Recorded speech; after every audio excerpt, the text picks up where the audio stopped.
Live from New Delhi, you're watching DD India News Hour, India's voice to the world. I'm Preeti Kaur. Coming up in the next 1 hour. Marathon discussion on India's Operation Sindoor to continue in Lok Sabha as leaders from across the aisle make an address. Home Minister Amit Shah to participate, Prime Minister to reply to the debate in the evening. Both houses in Parliament to debate on India's Operation Sindoor as discussion to start in Upper House also. Defence Minister Rajnath Singh to make opening remarks. Thailand and Cambodian militaries to hold talks in a short while from now. This is after Bangkok accused Phnom Penh troops of multiple attacks in violation of a ceasefire that came into effect midnight. U.S China to resume trade talks in Stockholm. Talks aimed at extending tariff truce by 90 days. China seeks reduction of U.S tariffs and tech export controls.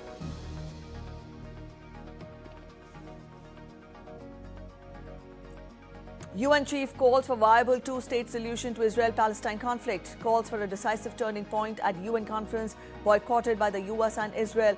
Palestinian Prime Minister says Hamas must disarm and surrender Gaza control. And rains wreak havoc in China. At least 30 killed in rain-related incidents in the capital Beijing. Over 80,000 relocated.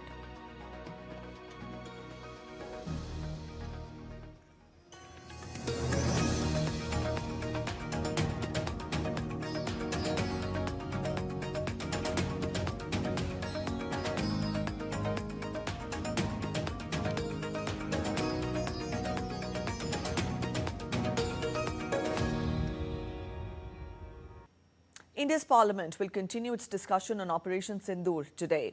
The special discussion on India's decisive Operation Sindoor to resume in the lower house after the question hour as well. Home Minister Amit Shah will begin the discussion on day 2, while Leader of the Opposition Rahul Gandhi will initiate discussion from the Congress Party.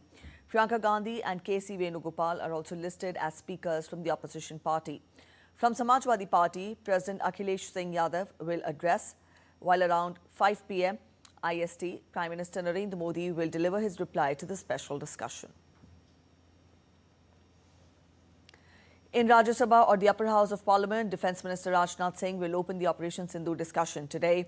Union Ministers J.P. Nadda and Nirmala Sitharaman will be the main speakers from the government's side.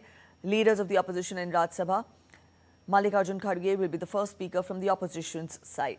26 civilians were killed in the April 22nd terror attack in Pahalgam in Jammu and Kashmir, after which India retaliated through precision strikes under Operation Sindoor, targeting terrorist infrastructure in Pakistan and Pakistan-occupied Kashmir. Earlier on day 1, the long-awaited debate on Operation Sindoor finally began in the Lok Sabha or the lower house with Defence Minister's fiery address. He gave an insightful perspective on the success of India's security apparatus and also the courage of our armed forces. The debate began at 2:05 IST and went on till midnight, in fact post-midnight. We get to the details in our next report on what all happened during these almost 11 hours. The day began with protests from the opposition benches leading to 2 adjournments in the Lok Sabha before noon. The House was scheduled to take up a special discussion on Operation Sindoor at 12 p.m. But the debate could only begin post-lunch around 2 p.m. Opening the debate, Defence Minister Rajnath Singh launched a scathing attack on the opposition for, as he put it, raising doubts about the bravery and integrity of the Indian Armed Forces. Singh outlined the strategic intent and execution of Operation Sindoor, India's targeted response to terror bases operating in Pakistan. He termed it a tactical strike against state-sponsored terrorism and a warning to those harboring anti-India designs. हमारी सेनाओं द्वारा की गई well coordinated strikes ने 9 terrorist infrastructure targets को precision के साथ सटीकता के साथ हिट किया और इस सैन्य कार्रवाई में एक अनुमान के अनुसार 100 से अधिक आतंकवादी, मैं बहुत संभल कर बोल रहा हूं अध्यक्ष महोदय, हमारी फिगर गलत ना होने पाए, फिगर इससे बहुत अधिक है, 100 से अधिक आतंकवादी, उनके ट्रेनर, उनके प्रशिक्षक, उनके हैंडलर, लश्कर-ए-तोयबा और हिजबुल मुजाहिदीन जैसे आतंकवादी संगठनों से संबंधित थे। ये वही आतंकी संगठन हैं जिन्होंने पाकिस्तान की सेना और आईएसआई का जिन्हें खुला समर्थन प्राप्त है। Several leaders from the ruling NDA, including BJP's Bajayant Panda, TDP's Lavu Sri Krishna, and JDU's Lalan Singh, echoed the defense minister's sentiments. They accused the previous UPA government of inaction and lauded the precision and political resolve demonstrated through Operation Sindoor. The government has allocated 16 hours for this high-stakes debate. India's External Affairs Minister, Dr. S. Jaishankar, also spoke on the floor of the House on Monday evening. He tore into the opposition accusations on the ceasefire between India and Pakistan and US President Donald Trump's supposed negotiation. Jaishankar apprised the parliament on India's tactical diplomacy and the extradition of Tahawur Rana and the designation of TRF as a global terror organization. He also clarified that Operation Sindoor was suspended following a request from Pakistan. I want to make two things very clear, sir. One, at no stage in any conversation with the United States was there any linkage with trade and what was going on. Secondly, please listen. Secondly, there was no call between the Prime Minister and President Trump from the 22nd of April, when President Trump called up to convey his sympathy, and the 17th of June, when he called up Prime Minister in Canada to explain why he could not meet. The opposition too brought its battery of speakers. Leading for the Congress party, Gaurav Gogoi opened the opposition's response, with leaders from the TMC, Samajwadi Party and RJD also weighing in. They questioned the government's narrative and demanded greater transparency and strategic accountability. The Lok Sabha has allocated a total of 16 hours for the debate. The House will continue discussions on Operation Sindoor till Tuesday, after which a resolution is expected to be passed. Debyendu Mandal's report for DD India. Our attack correspondent Debyendu Mandal is joining us to get us more. Debyendu, we've just shown a short report on what were the proceedings and how the proceedings were carried out yesterday in both the Houses of Parliament. You get us more. We expect the discussion to continue today as well in both the Houses. In Rajya Sabha, the discussion will begin today.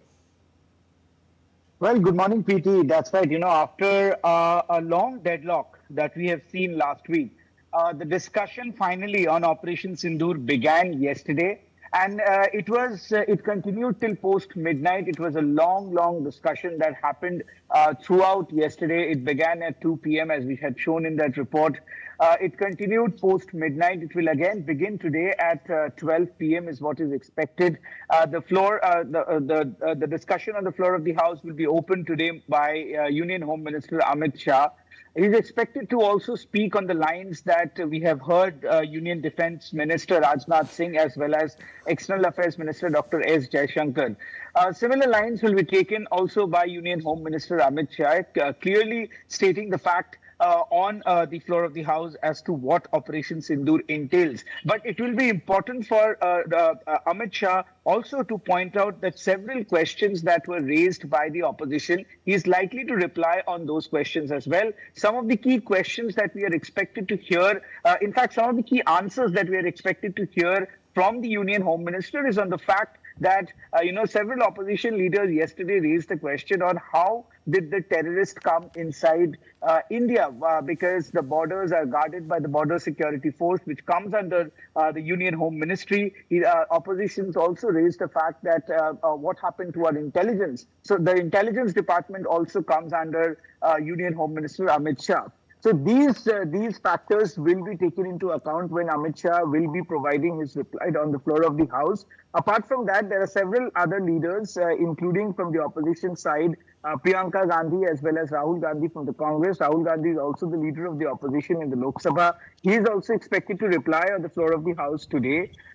So from the Samajwadi Party, we are expected to hear Akhilesh Singh Yadav speaking on behalf of his party, which is the Samajwadi Party. So it's a marathon debate, Preeti. It is going to continue even till late today. And on the other hand, in the upper house in Rajya Sabha, the debate will begin. Again, Defence Minister Rajnath Singh will open the floor of the discussion in the upper house as well. And of course, the debates and discussions would continue in the Lok Sabha till today, and in the Rajya Sabha till tomorrow, is what we are given to understand, because 16 hours have been allocated for both the houses to take up and discuss on this matter. All right, Dibyendu, we've also seen the opposition raise some concerns yesterday. As a journalist, how do you weigh these points that have been raised by the opposition, and what is the expected strategy of the government now in Parliament? Because it's very ironic to see how the members of these opposition parties themselves are raising questions on Operation Sindoor, given the fact that, you know, the members of these parties were part of the groups appointed by the government to crisscross the different countries of the world to convey to the world how India, had a stern approach against terrorism after the dastardly attack in Pahalgam. So put all this together, how do you weigh the points that were raised by opposition yesterday?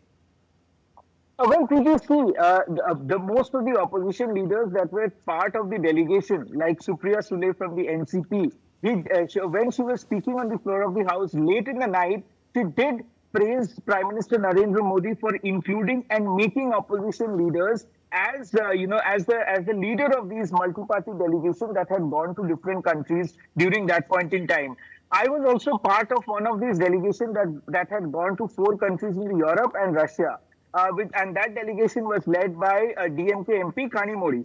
So these leaders, when they will speak, even Dr. Kanimori will speak on the floor of the House as part of the DMK today. But these leaders have already praised Prime Minister Narendra Modi's, vision of including political leaders from the opposition parties and making them as the leader of these all-party delegation. But when Congress leaders like Gaurav Gogoi, who was not part of the delegation, questioned, that perhaps put a question mark on the opposition party's intent of intent in seeing how India deals with terrorism. Yesterday also we saw Defence Minister as well as the External Affairs Minister Dr. S. Jaishankar pointing out clearly that during the UPA regime, what did the government then do to tackle terrorism? We had seen one of the most horrific attack of terrorism, which was the 26/11 that happened in 2008 when the UPA government was in place. What did the Congress government or what did the UPA government do then? So therefore, the Congress is trying to strategically corner the government, but the government has come up with a clear strategy to answer every question that the opposition is raising on the floor of the House. See, Preeti, the government has put all their senior top ministers to reply. In the upper house, we'll also hear from Finance Minister Nirmala Sitharaman. In the lower house, we have already heard from the Defence as well as External Affairs Minister. Today, we are going to hear from the Home Minister and expectedly also from the Prime Minister. So therefore, the government is very, very firm and clear on their strategy. They have complete faith in the action that the Indian armed forces had taken during Operation Sindoor, and therefore India's sovereignty and integrity has been preserved. Yesterday also to the opposition question on Donald Trump interfering in the ceasefire, External Affairs Minister categorically stated that there was no phone call made between U.S. President Donald Trump and Prime Minister Narendra Modi from the 22nd of April to the 17th of June, clearly stating that there was nothing called as trade that was used as negotiation in the India-Pakistan quote-unquote ceasefire. So therefore, the opposition is trying to corner the government on multiple issues such as, failure of intelligence and how did the terrorists come in. We'll hear from the Union Home Minister today, this afternoon. So, but, the strategy of the opposition is clear that they want to corner the government on multiple issues, but the government is very firm and they have devised a strategy to answer every question that the opposition has put out over the last 10-11 hours since the debate has begun. All right, Dibyendu, we'll leave it here. Thank you so much for joining us, joining in with those details. All right, so that was about all the action in Parliament yesterday and what is to be expected today. Up next, we're heading for a short break. You're watching DD India News Hour. But after the break, we will tell you EU defence Trump trade deal back home in face of backlash by EU capital and businesses, branding the outcome as capitulation. Trump sets new deadline for Russia to act on Ukraine or face consequences. Shooting in central Manhattan, 5 dead, including police officer and gunman.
back after the break. You're watching DD India News Hour. Chinese and U.S. officials wrapped up the first day in a fresh round of talks in Stockholm on Monday, with both the countries looking to extend a trade truce in face of President Donald Trump's global tariff war.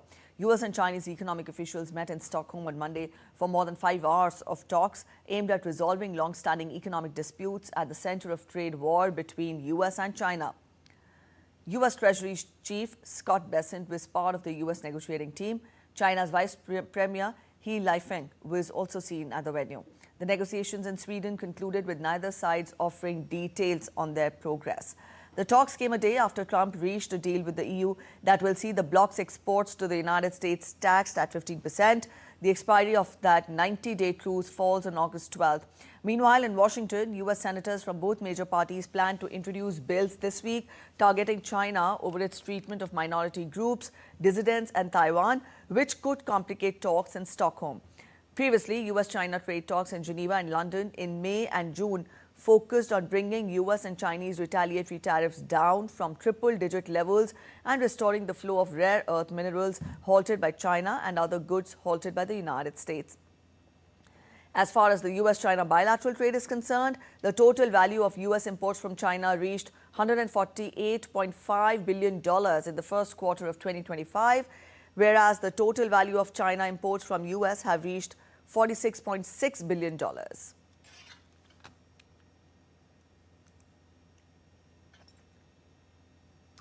The European Union has defended its trade deal with President Donald Trump, with EU capitals and businesses sharply divided on an outcome some branded as capitulation. European Commission President Ursula von der Leyen clinched the framework accord with Trump on Sunday after dashing to Scotland as the August 1st deadline loomed for steeper levies. EU exports are now set to face across-the-board tariffs of 15%, higher than customs duties before Trump returned to the White House, but much lower than his threatened 30%. The U.S. is EU's largest export market. In 2024, the European Union exported approximately 533 billion euros worth of goods to the United States. This figure represents over 20% of all EU exports. While Germany leads in exports to the U.S. for a selection of EU countries, Ireland is highly exposed as a percentage of their total exports outside the EU.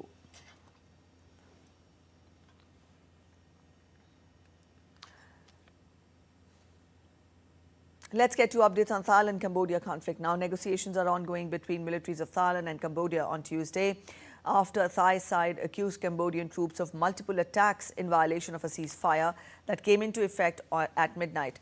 The unconditional deal meant to end the fighting that has engulfed their jungle-clad frontier was struck in Malaysia on Monday. Thai army spokesman in a statement said soon after the truce came into effect, the Thai side detected that Cambodian forces had launched armed attacks into several areas within the Thai territory. The statement further reads that Thailand is compelled to respond appropriately, exercising its legitimate right to self-defense. At least 38 people were killed and nearly 300,000 others were displaced in the 5-day-long conflict. UN Secretary General Antonio Guterres called for the viable two-state solution to Israel-Palestine conflict at a UN conference in New York on Monday. The UN chief addressed the gathering by reiterating that the two-state solution remains the only internationally recognized framework grounded in international law and endorsed by the UN General Assembly. Guterres described the conflict in Gaza as a destabilizing force not only for the region but globally, and said that ending the conflict requires real political will. Precisely because of the grim realities, we must do even more to realize the two-state solution. Today's conference is a rare and indispensable opportunity. We must ensure that it does not become another exercise in well-meaning rhetoric. It can and must serve as a decisive turning point, one that catalyzes irreversible progress towards ending the occupation and realizing our shared aspiration for a viable two-state solution. Addressing the conference, Saudi Foreign Minister Faisal bin Farhan Al Saud urged all countries to support the conference goal of a roadmap laying out the parameters of a Palestinian state while ensuring Israel's security.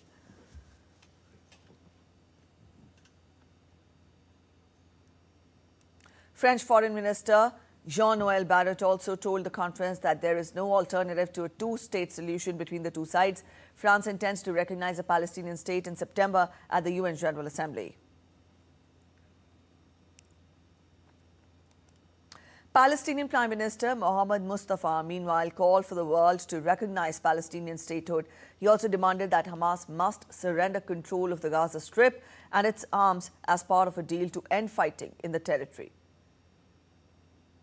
I salute the historic and courageous decision of France and President Macron to recognize the State of Palestine in September, and call on all those that have yet to do so to recognize the State of Palestine without delay. Indeed, the path to peace starts with recognizing the State of Palestine and preserving it from destruction. The United States urged the United Nations Security Council on Monday to adjust its sanctions on Syria to help the country fight against terrorism. Acting U.S. Ambassador to the UN, Dorothy Shia said on Monday that the United States is working with Security Council members to review Syria-related sanctions. Shia said that the Syrian government has made a clear commitment to combat Al-Qaeda and Islamic State, and both the groups are equally clear that they oppose the new government and are threatening to destroy it. The Council members should not take those threats lightly. U.S. President Donald Trump announced a major U.S. policy shift in May when he said that he would lift the U.S. sanctions on Syria. According to a UN report, United Nations sanctions monitors have seen no active ties this year between Al-Qaeda and the Islamist group leading Syria's interim government. North Korea on Tuesday dismissed the U.S. intent to resume diplomacy on North Korea's denuclearization. The powerful sister of North Korea's leader, Kim Jong-un, warned the United States against pursuing denuclearization after a White House official was quoted as saying that President Donald Trump was open to dialogue with Kim Jong-un. North Korea said the United States' desire for dialogue with it will only remain a hope as long as Washington cannot accept the fact that reality has changed since the two countries' summit meetings in the past. Trump and the North Korean leader met 3 times during Trump's first term in a bid to reach an agreement on the denuclearization of the North. U.S. President Donald Trump set a new deadline of 10 to 12 days for Russia to make progress towards ending the conflict in Ukraine or face consequences on Monday. Trump has threatened sanctions on both Russia and buyers of its exports unless progress is made. The fresh deadline suggests the U.S. president is prepared to move forward on those threats after previous hesitation to do so. Speaking in Stockholm, where he was holding meetings with European leaders, Trump said that he was disappointed in Putin and shortening a 50-day deadline he had set on the issue earlier this month.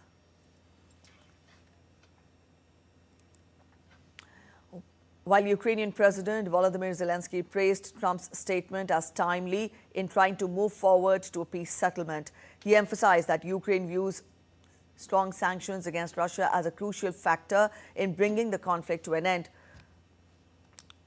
Earlier, Ukraine suggested holding a summit between Zelensky and Putin by the end of August, but Kremlin said that a meeting would only happen as a final step towards peace.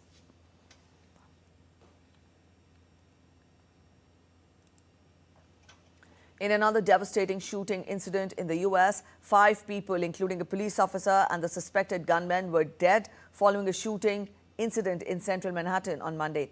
The incident unfolded around 2200 GMT when reports of gunfire prompted hundreds of police to a busy office district on the storied Park Avenue, an area popular with tourists and visiting business people.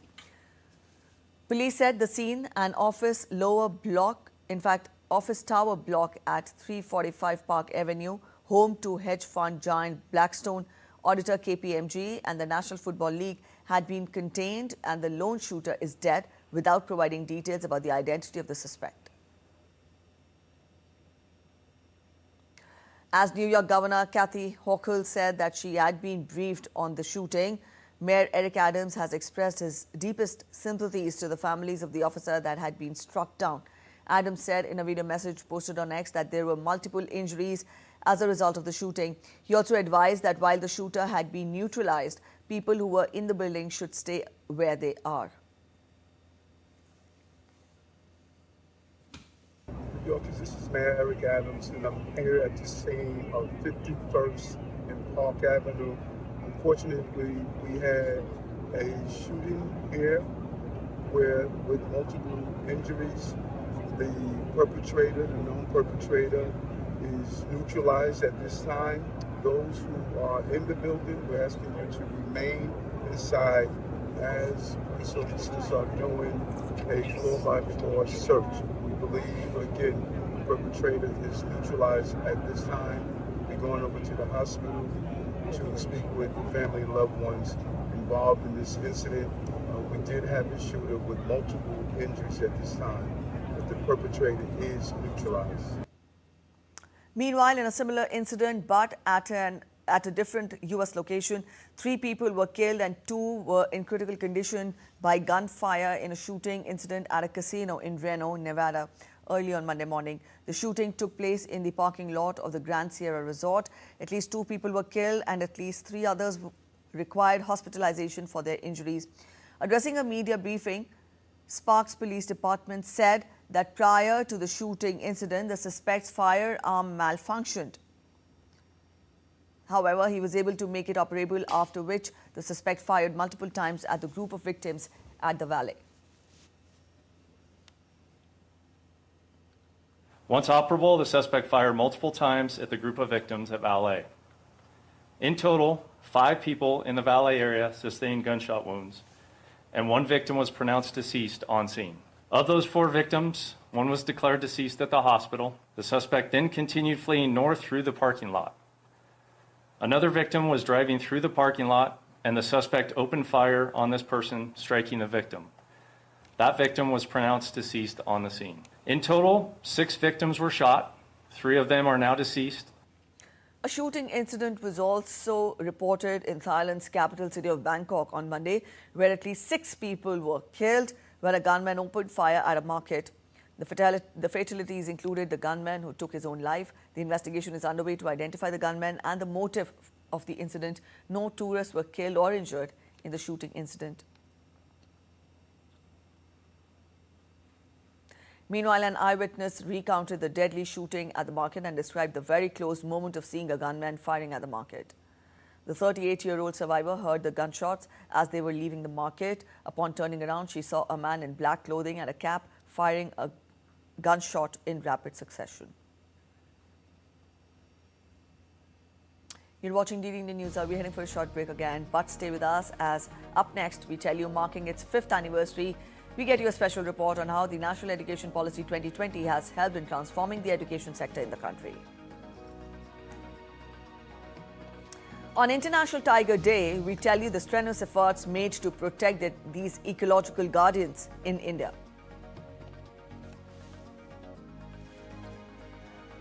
Firefighters battle raging wildfires in Turkey and Bulgaria as deadly Mediterranean heatwave persists.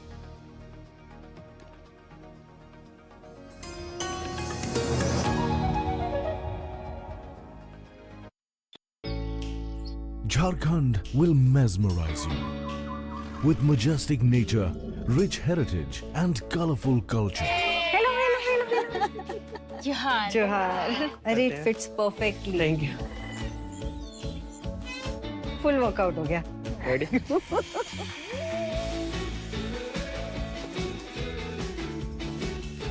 Postcards from Jharkhand on National Geographic. Welcome back. After the break, you're watching DD Indian News Hour. A quick relook at the top stories now. Marathon discussion on India's Operation Sindoor to continue in Lok Sabha as leaders from across the aisle to make an address. Home Minister Amit Shah to initiate discussion on day 2.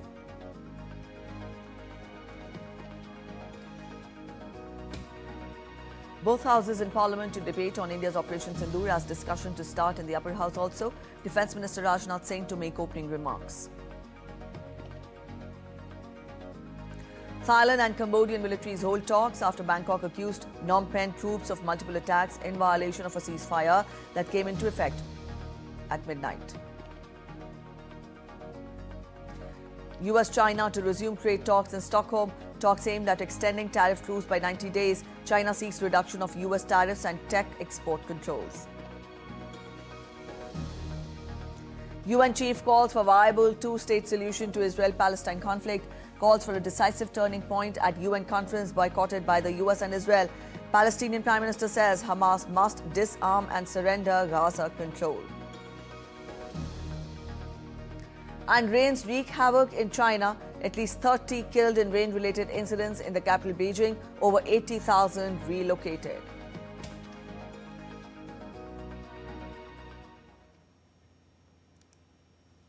In a major breakthrough, the Army's elite para-commandos gunned down 3 terrorists in an encounter on the outskirts of Srinagar in Jammu and Kashmir on Monday. The group was killed after the security forces launched a surprise action codenamed Operation Mahadev. Under the operation, a cordon and search operation in the forested Lidwas area was launched by Chinar Corps following specific intelligence inputs. The success is attributed to swift action and precise execution by the Army commandos. Indian Army assured that it stands by the commitment to keep Jammu and Kashmir terror-free.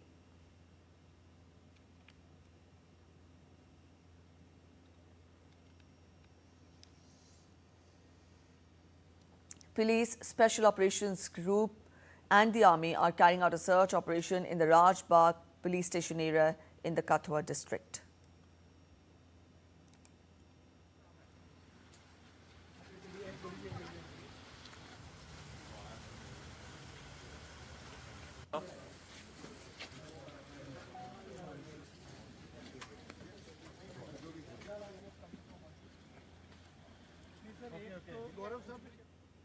The 29th of July marks a milestone in India's education landscape. It is the 5th anniversary of the National Education Policy 2020, a visionary framework that laid the foundation for transforming the education ecosystem in the country. Here's a detailed report on the journey, achievements and the impact of NEP over the past 5 years. The National Education Policy 2020 gave prominence to early childhood care and education with introduction of the 5+3+3+4 structure, replacing the traditional 10+2 system. It recognizes the critical importance of formative years in shaping a child's learning journey. The new Education Policy 2020 advocates flexibility and choice. With interdisciplinary curriculum, vocational training, and emphasis on skill-based learning, the focus has shifted from rote memorization to real-world application. Technology has played a pivotal role in NEP's implementation. From Diksha to PM-eVidya, digital platforms have ensured continuity and accessibility, especially during the pandemic. NEP 2020 is also a symbol of equity, bridging the gender divide, empowering regional languages, and ensuring inclusive education for all sections of the society. From policy to practice, National Education Policy 2020 has become the cornerstone of educational transformation in India. As India celebrates 5 years of NEP 2020, the journey ahead is equally promising to nurture creative minds, global citizens, and confident learners from an Atmanirbhar Bharat. Kriti Vadhera's report for DD India. India's Education Minister Dharmendra Pradhan has termed the 5 years of NEP as a significant day for all the citizens. In a post on social media platform X, he said, and I quote him, 5 years ago on this day, NEP 2020 was launched under the visionary leadership of Honorable Prime Minister Shri Narendra Modi ji, a philosophical document to universalize world-class education, bring out the capabilities of every learner and prepare our population for the 21st century and beyond. NEP 2020 is fostering creativity, critical thinking and innovation, realizing aspirations and transforming our education across all fronts.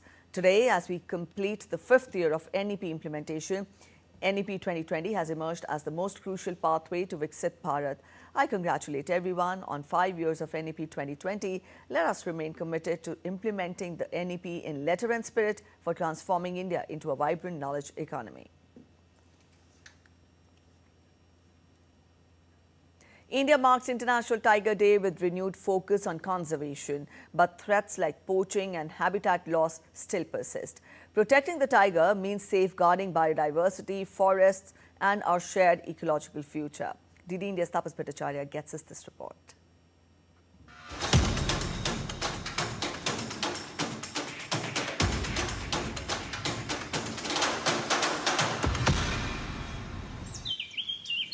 Every year, International Tiger Day, also known as Global Tiger Day, reminds us of a majestic predator fighting for its survival.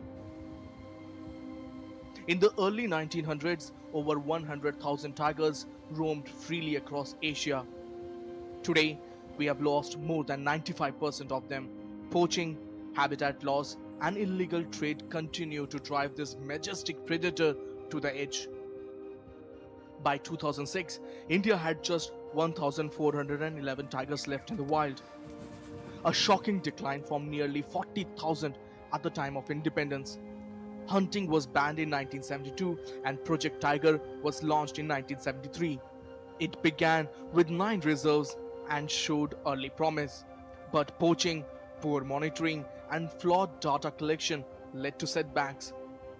In 2006, the project was revived with a broader ecosystem-based approach, and the results followed. By 2022, India's tiger population had risen to 3,682, spread across 58 reserves covering over 82,000 square kilometers. Tigers are more than national pride. They are ecological guardians. As apex predators, they maintain forest balance and protect biodiversity. But threats still loom: habitat loss, poaching, human-wildlife conflict, and forest degradation continues. On this International Tiger Day, let's remember, saving the tiger isn't just about one species. It's about saving the entire forest, countless creatures, and the future of our planet. With camera person Sumit Dhiman, this is Tapush Bhattacharya for DD India from Delhi. The first batch of the Sri Bura Amarnath Yatra arrived in Poonch district of Jammu and Kashmir on Monday. Over 1,000 yatris from across the country received a grand welcome from the administration and locals, marking the formal commencement of the revered pilgrimage. The yatra, spanning nearly 10 days, will culminate with the Chhari Mubarak Yatra from Poonch to Sri Bura Amarnath Ji Shrine in Mandi. Comprehensive arrangements have been put in place to facilitate the yatris throughout their spiritual journey.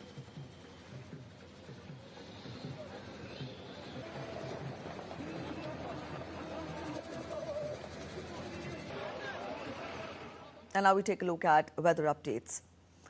Heavy rains in the Chinese capital of Beijing have killed 30 people and prompted authorities to evacuate 80,000, the state media reported on Tuesday. The fatalities were reported in Beijing's mountainous northern districts, with 28 in Muyun and 2 in Yanqing. According to the reports, heavy rains started over the weekend and intensified around Beijing and surrounding provinces on Monday, with the capital getting rainfall of up to 543.4 millimeters in its northern districts. Authorities in Beijing have relocated 80,322 residents due to the rain, with roads and communication infrastructure damaged and 136 villages losing power. Late on Monday, Chinese President Xi Jinping ordered all-out search and rescue efforts to minimize the casualties. Beijing issued its highest level of rain and flood alerts, advising residents not to leave their homes. A fresh weather system has triggered intense rainfall activity across several parts of India, with the Met Department forecasting continued heavy to very heavy rainfall over the next few days, particularly in Rajasthan, Madhya Pradesh, Uttar Pradesh. According to the IMD, eastern Rajasthan is likely to experience isolated extremely heavy rainfall today, while Madhya Pradesh is likely to receive heavy rainfall from today till 31st of July. Heavy rainfall in Mandi district in the Indian state of Himachal Pradesh has led to a flood-like situation in various parts of the city on Tuesday. One of the worst affected areas is Zonal Hospital Mandi, where excessive water accumulation and overflow from nearby drains has made the situation worse. Reports from local administration confirm multiple landslides in and around Mandi town, disrupting traffic and endangering residents living in the landslide-prone areas. Mandi-Manali National Highway is closed at 4 miles 9 mile Pulghata.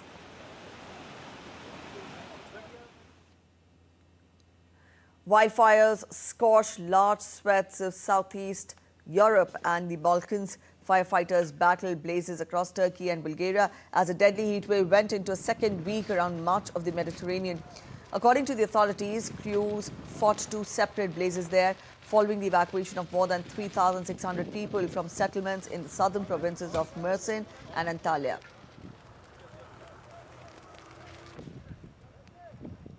Meanwhile, in neighboring Bulgaria, emergency services fought more than 160 wildfires across the country. So far, the flames have scorched about 16,000 acres in total. Greece also struggled to clear up after a week of forest fires, and Spanish planes went to help Portuguese firefighters tackling a blaze on a remote mountain.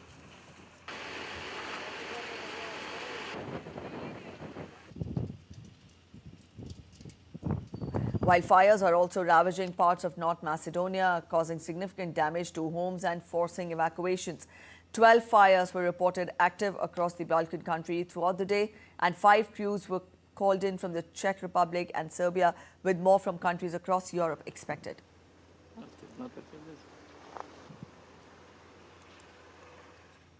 The Monroe Canyon wildfire near Bear Valley continues to grow, with Monday bringing the hottest temperatures so far and a red flag warning in place. Emergency crews fought the wildfire using aircraft and fire retardant in an effort to slow the fire's advance. Drones equipped with infrared cameras have been deployed to monitor spot fires overnight.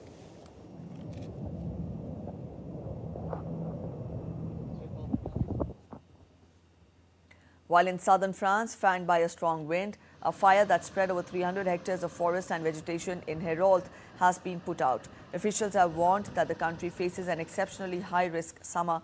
Fanned by gale-force winds and kindled by parched vegetation, several fires have burnt swathes of southern France in recent days.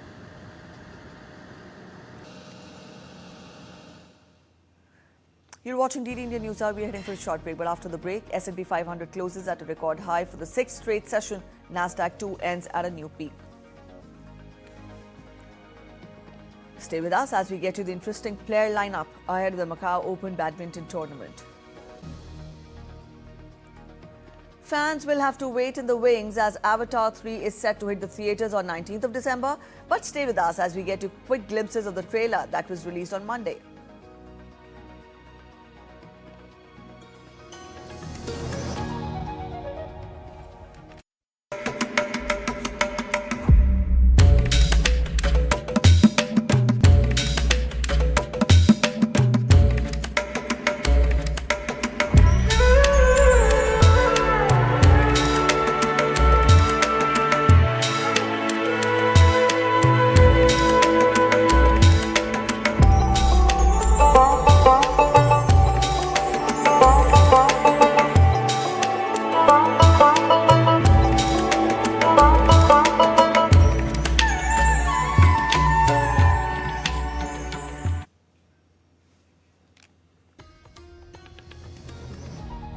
Welcome back after the break. You're watching DD India News Hour.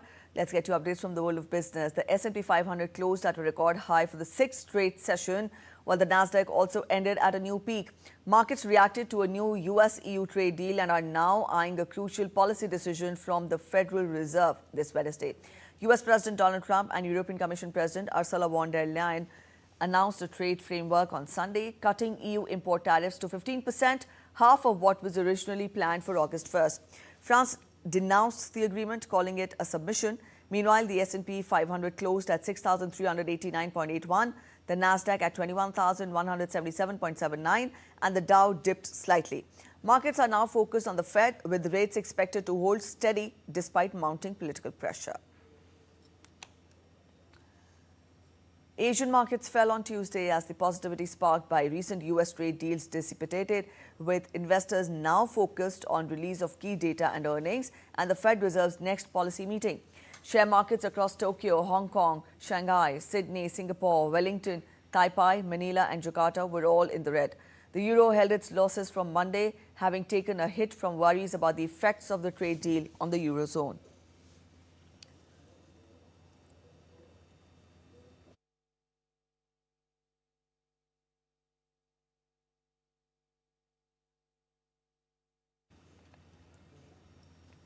South Korea's finance minister Koo Yoon-cheol on Tuesday pledged to make every effort to derive a mutually beneficial trade agreement with the United States ahead of this week's negotiation deadline. The newly appointed finance chief emphasized on Seoul's ongoing efforts to reach a deal, and that was reportedly on the major investment proposal in the U.S. shipbuilding sector. Koo said that he will present a detailed explanation of the current state of South Korean industries, including shipbuilding, while also exploring mid to long-term avenues for cooperation in other sectors. Koo is scheduled to hold talks with U.S. Treasury Secretary Scott Bessent on Thursday, just one day before Trump's administration is set to start imposing reciprocal tariffs on key South Korean exports.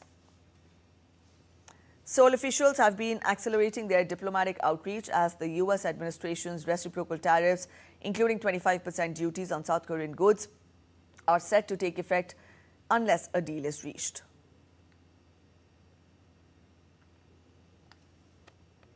From business on to sports now. India's top shuttlers, including Lakshya Sen, HS Pranoy, and doubles pair of Satvik Sairaj Ranki Reddy and Chirag Shetty, and Teresa Jolie and Gayatri Gopichand are all set to compete at the Macau Open Badminton Tournament.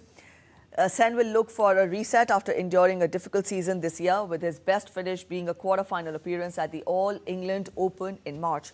The Indian badminton player has suffered 2 second-round and 6 opening round exits this season, including one at the China Open last week. Meanwhile, Satvik and Chirag will hope to snap their semi-final jinx. The Indian duo have suffered 4 semi-final exits this year and will be eyeing a deeper run in the coming week. They take on Malaysia's Loh Hang Yi and Eng In Cheong in the first round. The tournament begins on Tuesday with qualifiers and will conclude on 3rd of August. 2-time Olympian Tajinder Singh Toor won the men's shot put title at the Indian Open Athletics meet in Sangrur. Tajinder Singh Toor, who holds the Indian national record in shot put and is a 2-time Asian champion, finished first with 19.51 meter throw. Sayam finished second with a 19.36 meters effort, and Kirpal Singh was third with an 18.34 meters throw. World Under-18 Championship silver medalist Damneet Singh, who won the hammer throw event with a new personal best effort of 69.87 meters. England have added fast bowling all-rounder Jamie Overton to their squad for the decisive 5th test against India at the Oval this week. The return of the paceman is the only change to the group from the 4th test, where India escaped with a draw after batting for 5 sessions and 143 overs. England captain Ben Stokes hinted that fresh legs might be needed among the bowlers for the 5th test, which starts on Thursday. Overton, who won his only test cap in 2022, joins fellow seamers Gus Atkinson and Josh Tongue in a 15-man squad, pushing for a spot in the starting 11. England lead the 5-match series 2-1.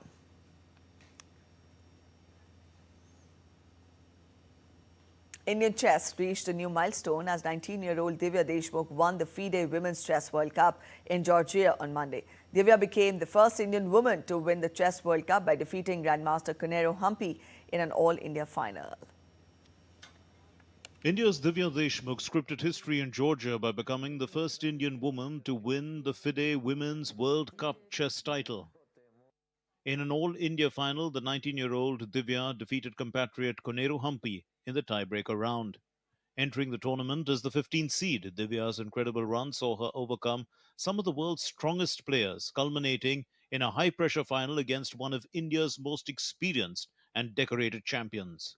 After 2 drawn classical games, the match moved to the rapid tiebreaks. The first rapid game was drawn, but Divya won the second game with the black pieces to seal the victory. 38-year-old Humpy, under intense time pressure in the endgame, faltered with a series of critical errors. Divya capitalized decisively, converting the advantage into a stunning victory to clinch the title. This win also earned her the Grandmaster title. At just 19, Divya now becomes India's 88th Grandmaster and only the 4th Indian woman to earn this prestigious title, marking a historic moment for Indian chess. President Draupadi Murmu congratulated Divya Deshmukh, saying the youngster's achievement underlines the abundance of talent in the country. Prime Minister Narendra Modi also congratulated Divya and said it was a historic final featuring two outstanding Indian players. Divya's journey is particularly inspiring as she entered the tournament without being among the favourites, but consistently outplayed higher ranked opponents with fearless attacking play and deep penetration. Her performance reflects a new generation of Indian chess talent rising on the global stage.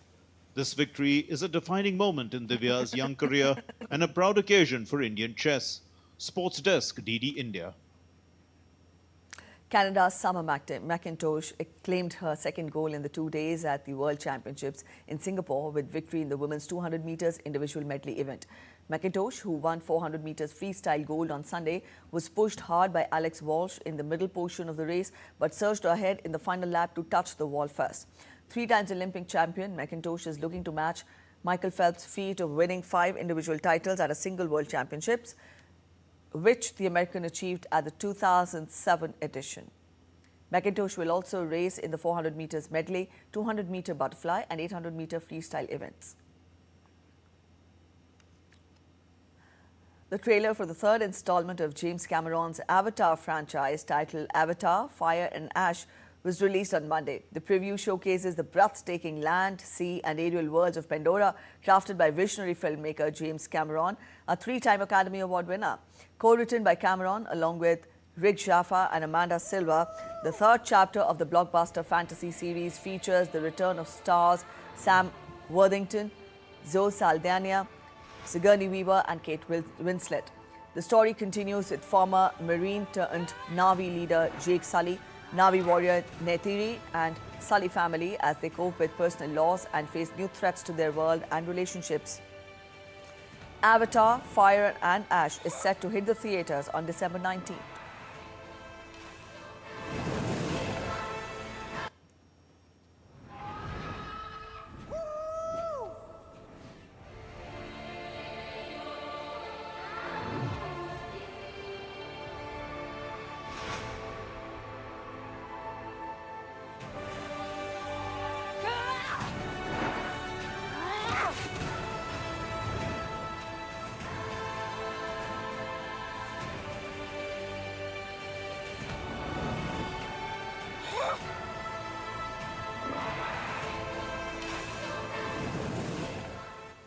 All right, that's it in this edition of DD India News Hour. Bart, let us know your thoughts on the news of the day. For those of you on the go, you can get all the latest news and updates from India and across the world on the DD India mobile app.